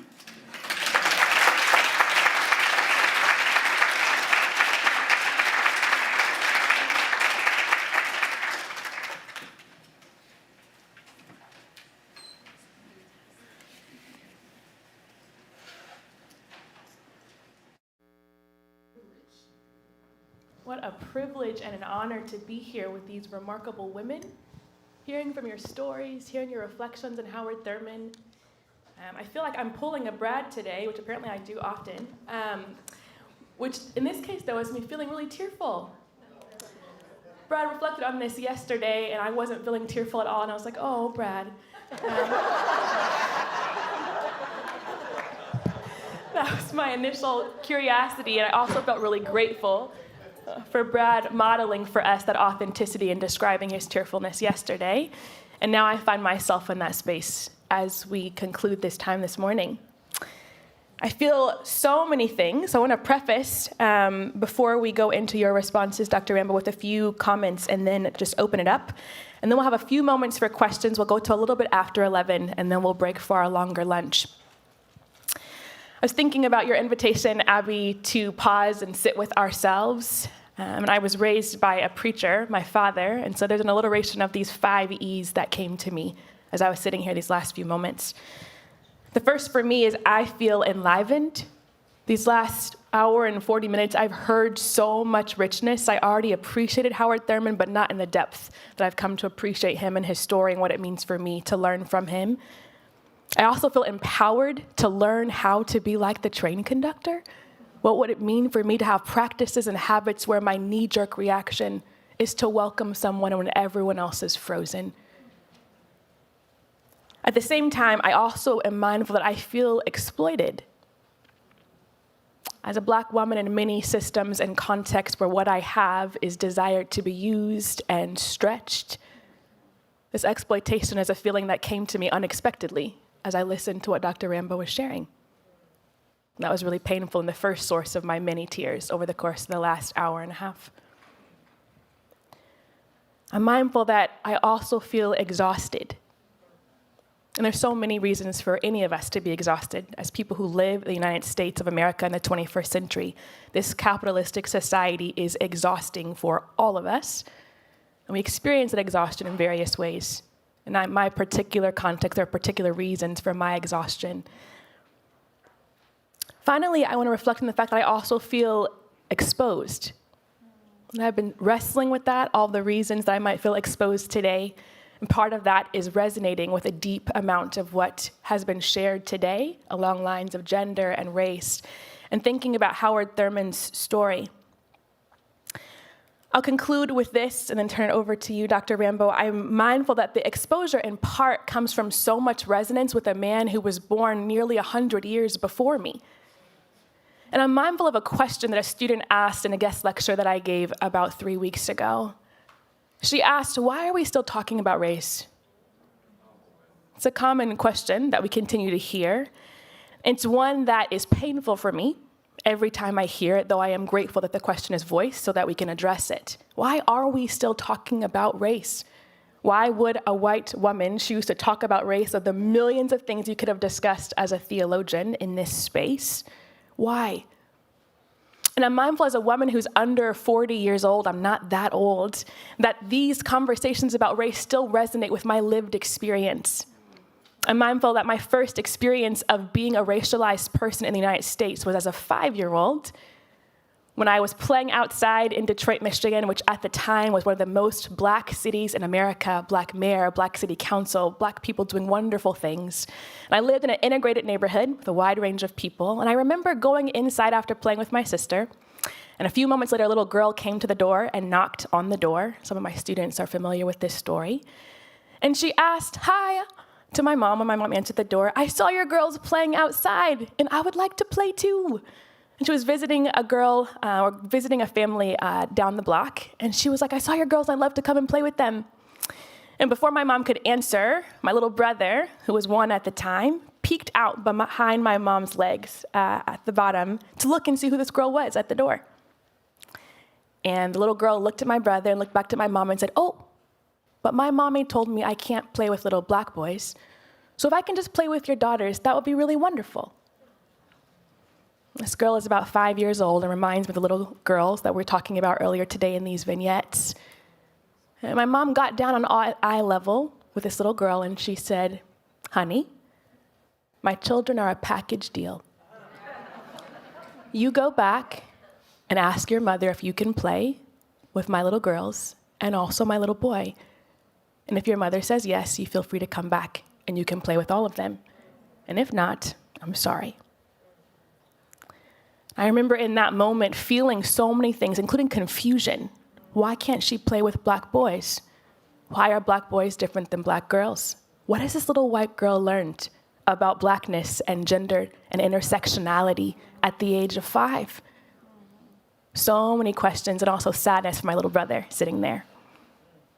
The little girl did come back 20 or 30 minutes later and said, Mommy says I can play with all of them." So then we went outside and played together. And I also remember the pressure as an oldest sister thinking, I'm playing with a girl who already told me she doesn't want to play with my brother. What kind of sister am I to play with a girl who doesn't want to play with my brother? So many feelings stirred up with one little interaction that can shape the course of a trajectory. I share all of this because I think there's so much richness and so much relevance and so much weight with each of the things that we've shared today. And it can't all be processed in the next 20 minutes before we go to lunch. But whatever stories are evoked for you of your own experiences, whatever questions are evoked as you hear these stories, I want to encourage you to keep digesting them, to keep processing them in community, like we were invited to do earlier, and also with the Lord. So with that, Dr. Rambo, I'd love to invite you to respond.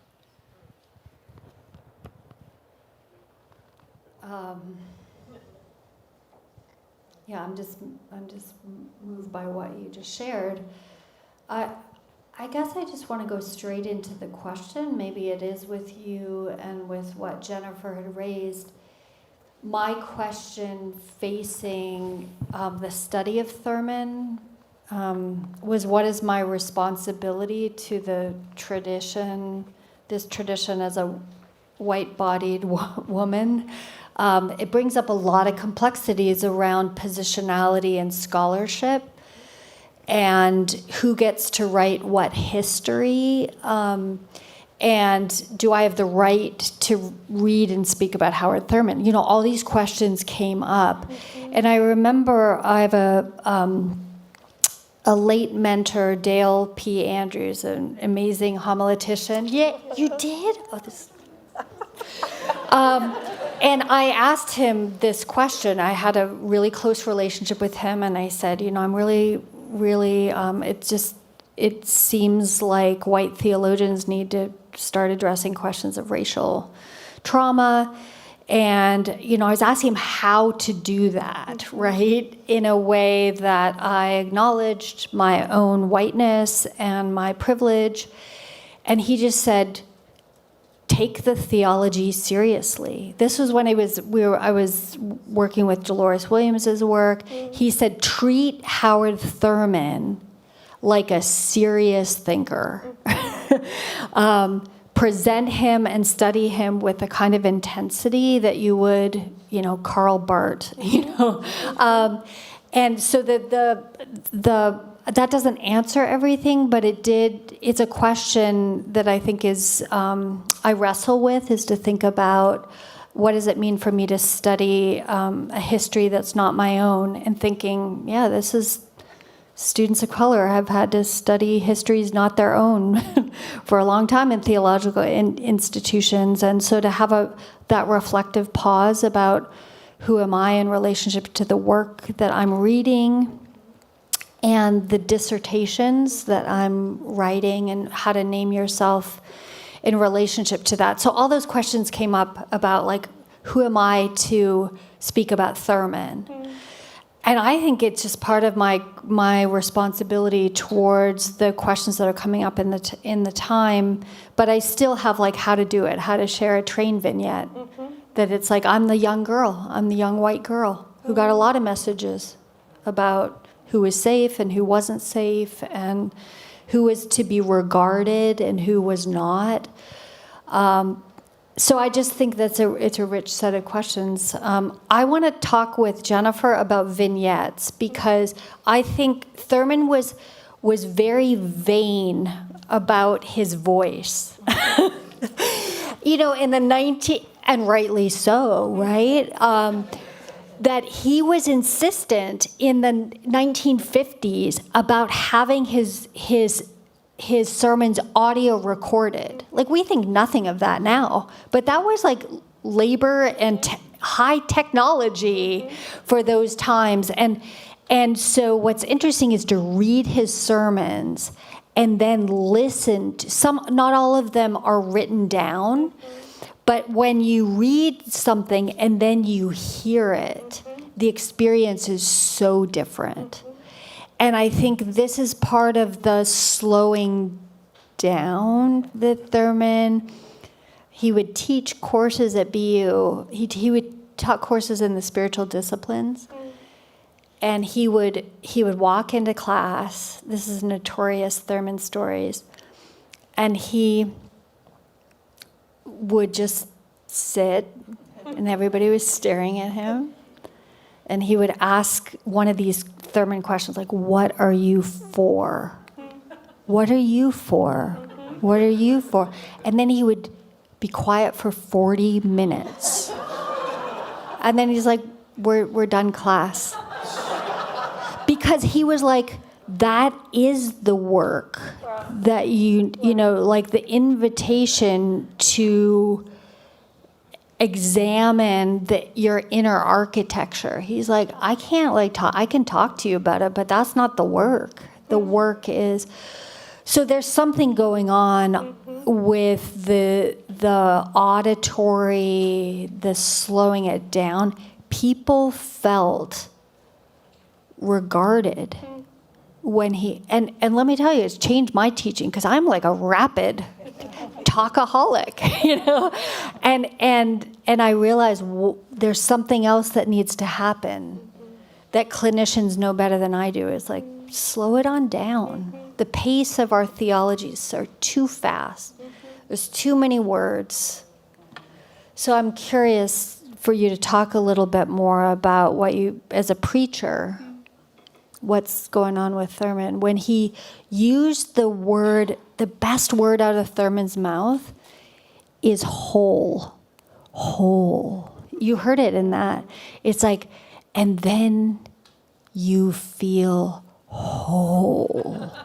And there's like something, wow, it's like you're being deeply hugged, like deeply embraced. Anyway, so I would love for you to talk about that more.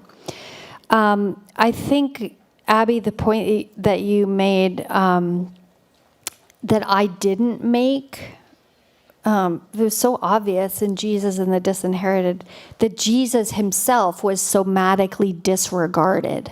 Like I was like, Jesus came to address the fear of others. Well, yeah, but he was also a somatically targeted poor Palestinian Jew, right? So I just totally missed that. I was like, oh, Abby reminded me that he was an experiencer. Jesus as experiencer experienced all of that disregard.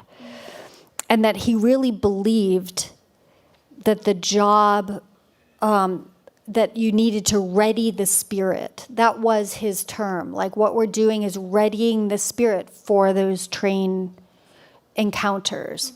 So he had a fascination with Jesse Owens, who was a running broad jumper. And if you know the Olympics in the 1930s, this was Hitler's Olympics. And Thurman often, he had in the background that training someone for the spiritual life was like training Jesse Owens. He never said Jesse Owens, but I'm like, at the time, the running broad jumper who held the record, was Jesse Owens. And he believed that what we're doing is training people to make the impossible leap to change the total environment, right? And he's like, how do we do that? Okay, I'm going to watch Jesse Owens because there's a lot of preparation, there's a lot of discipline, and his life was like single focused at that point. So there's something about how do we as ministers, teachers, clinicians help people to not only listen to the Spirit, like what's going on for you, but to like ready. There's like a discipline aspect in there. So thinking about like what would that readiness look like in a clinical, how do you as a clinician, right, ready the Spirit? So I'll just stop there. That's lovely. I wonder if you all either would like to respond to any of the questions that she's raised. If not, I'll ask another question, but. Sure, I can just say a little bit about what you've raised. I'm jealous of clinicians and spiritual directors and chaplains who I think are probably taught how to listen. And preachers and teachers, we don't get. No, you're laughing. You don't. I'm wrong about that. All right. Well, then this is for all of us. But preachers who come to my class, they think I'm going to teach them how to use their words better, and I do. But a lot of it is about this internal work that you have to do. A lot of it is not about what you're actually saying out loud, but what you're experiencing inside. And I think that is what Thurman was doing. I think that's why it was so important that his sermons be recorded, because it was an experience of being in this presence together, of being brought in not just to the words that he was giving you, but the silence that he was offering up, that space of worship. And I think that's why you really can't understand him unless you really are able to hear him.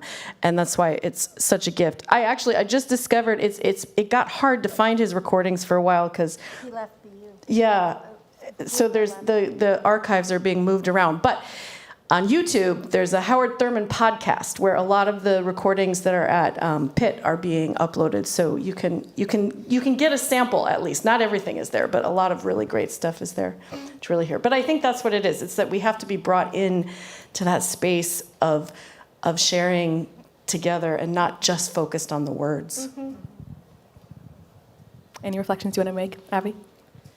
I was thinking about your question on the readiness and being ready as a clinician. And I think something that stood out to me is in thinking about the stories and just the ways that just moves and how much you feel in that.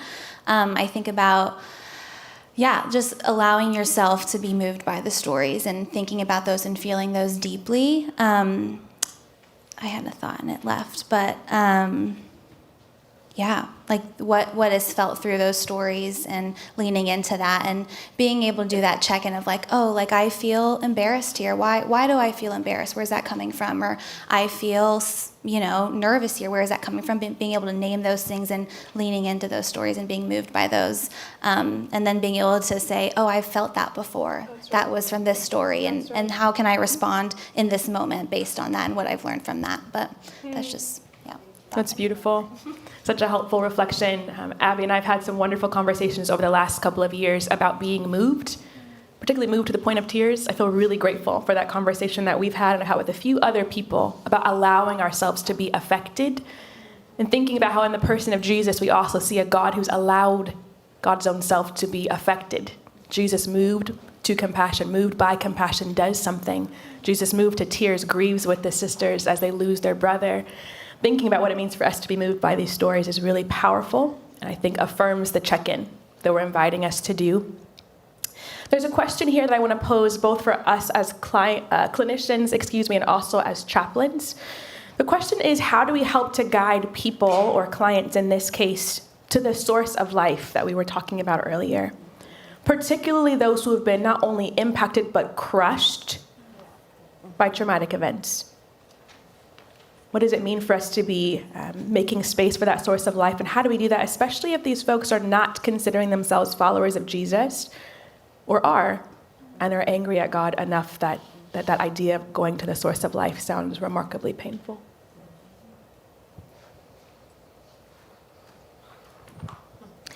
I'm thinking back to yesterday and Kevin's comments about giving people permission to not pray, not read the Bible, not go to church. And I think that's such an important aspect of just naming the expectations that we have, that if I do what I've been told I'm supposed to do, then it should work out. Yeah.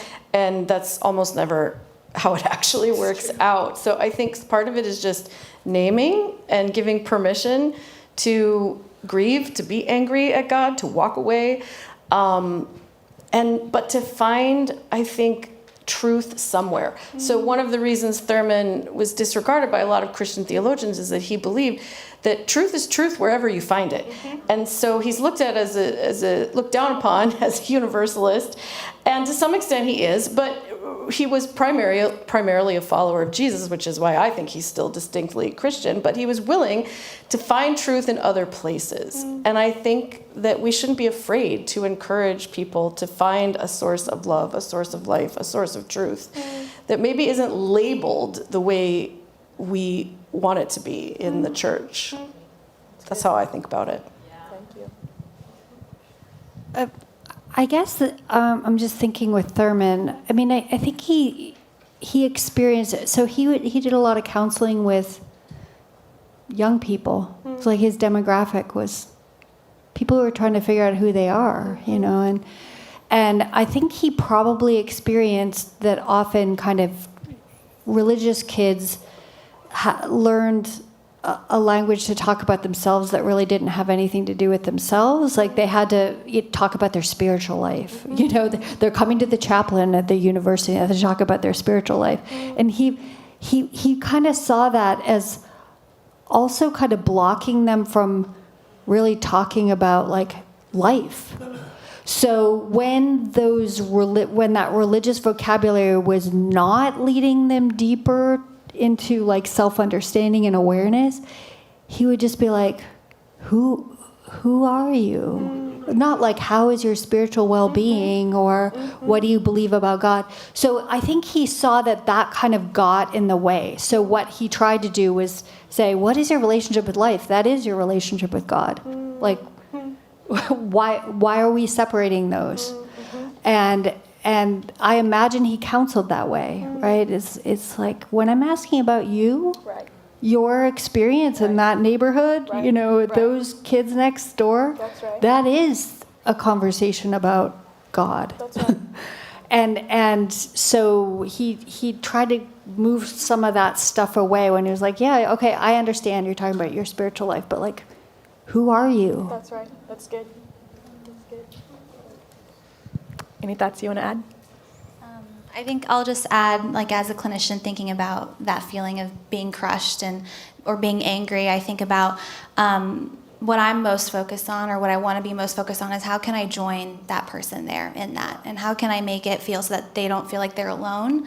And so that's what I would add to that, of like, what does it look like to journey with at their own pace? What does it look like to take that slow, to name the residue that might always be there and what that looks like, but what does it look like for them to know that they're not alone in that? Yeah. It's a beautiful reflection and a wonderful segue to the last question I'll ask. Before I say something about the question, I think there's something really powerful about being brave enough as sojourners, companions, chaplains, clinicians, of entering into the emotion of the person sitting with us. We are so ready to move them past anger, past grief, often because we cannot handle their anger or their grief. But if we have done the work that these women have invited us to do, that Howard Thurman invites us to do our own work, to be capacious, as Dr. Rambo has been talking about, then we have space to be angry for more than 5 seconds. We have space to be sad for an extended period of time. And that's a practice, that's a discipline, a spiritual discipline, a clinical discipline, a human discipline, one that we are talked out of in this modern day and age, but I think it's an invitation that we have. I feel like that's a segue into this final question that's about silence and the power of silence. I'll read the whole question and then ask us just to reflect on silence in general. This member here asks, do you think that Thurman spoke slowly to call whatever he was talking about into being as a creative act? Like when he said whole, he wasn't just saying the word, but calling the listener into wholeness by his silence. It's a beautiful question, whoever has asked it, and I'd love to ask us for final reflections about the power of silence and how Thurman might have been using it, and perhaps how you all hope to use silence yourselves. I mean, I say yes, absolutely. That's 100% what he was doing. And even, and not just for the other people, I don't think it was that calculated. I mean, he knew what he was doing, but it was also for himself. I mean, you hear him pulling the words out of himself. He's searching for it even as he's speaking it. I don't think he didn't preach from a manuscript. I think he had some notes. There's some things that you can find, but he was just pulling it out of what he was hearing. And there is another quote that I didn't share with you from that lecture to the religious professionals, where he talks about how he's listening even in the room as he's talking. He's listening, and it's a communication. Of course, he comes from a Black preaching tradition, so he's used to that. And it is an embodiment of each word is carefully pulled out and embodied from this collective communal experience that they're having together. And it is for sure a creative act. He was very creative. None of us touched on that today, but he was a poet. He was an artist. He did these amazing experiments. He talks at length in some of his books about bringing dance, which was very scandalous, into the worship space. He really was an artist's heart, and so it definitely was a creative act. That's good. Oh. Yeah, it wasn't, he won a good dance, at Mars Chapel. He was also, like, there's people who do it well. I think this is where the Thurman's mysticism, have you ever tried to describe mystical experience, right? So he is, I think, combing, like, I imagine him like, when I am in presence, like this is, we could talk about this more, but what he felt was the direct awareness of God happens in mystical experience. And when you are in that presence, you feel completely seen and completely regarded. And so that mystical experience is like, he would ask people, where have you felt that before? And so he was like, bring whatever that presence that you experience out, and you're looking for it. He actually said, you're sniffing for it everywhere you go. So it's like somebody trying to describe your inner architecture. He was like, it feels warm, So I think he was also trying to describe something. He's like, if you haven't been there, you don't know what I'm talking about. But if you've been there, you're hungry to replicate it, right? Like mystical experience is the training ground for going out and finding in toxic climates like warmth. Where have I felt this before?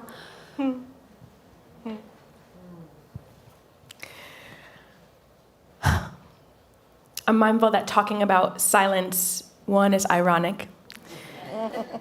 And two, I think, is another discipline for us to continue to practice. And so as we prepare to transition in just a moment, I'm going to ask you to hang with me for 3 more minutes for our final announcements before you go.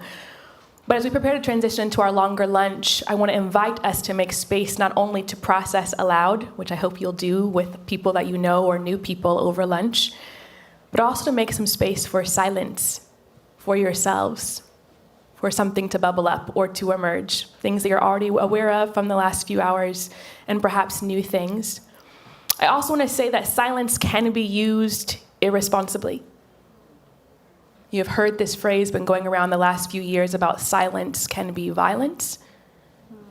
I think about the silence of the people on the train when this little girl made her comment repeatedly to this older black gentleman that she should have respected for so many reasons, not least of which because of his age. But she did not know how to do that, had not learned to do that. There is irresponsible silence. And there is also healthy and appropriate silence. So as we go into this break, I want to encourage you to think about what your silence means, because silence speaks. And it has power, and it can be beautiful and an invitation, or it can do harm. So discern that with the Lord and with your community as you go into lunch. Now ask Brad to close us out. Can we thank our panel again, our respondents?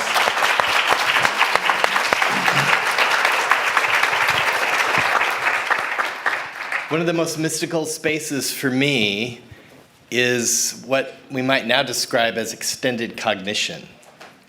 It's this idea of how when we share minds and bodies that are always embedded with one another, new emergent properties come out.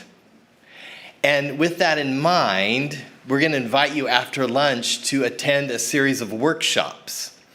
These workshops have been birthed out of this idea, and it's so great they come after the Thurman lecture, because Thurman cared about the church and creativity in the church and telling the truth in the church, and I would say being the church. So as you look at your schedule, you'll notice that when you come back at 1 o'clock, there's 2 workshops, Workshop 1 and Workshop 2, that you can attend. One will be right here, and the other one will be in the Psychology Building 130. So that's just across the breezeway there. You can go in the bottom floor and you'll find it. There'll be someone there to help guide you there.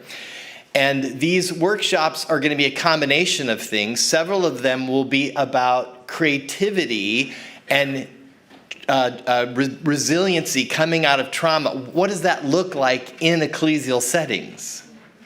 So whether you are a minister yourself or might want to be a part of an ecclesial setting or maybe recovering from ecclesial settings, there might be something here for you, whether it's in writing and performing honest songs, right?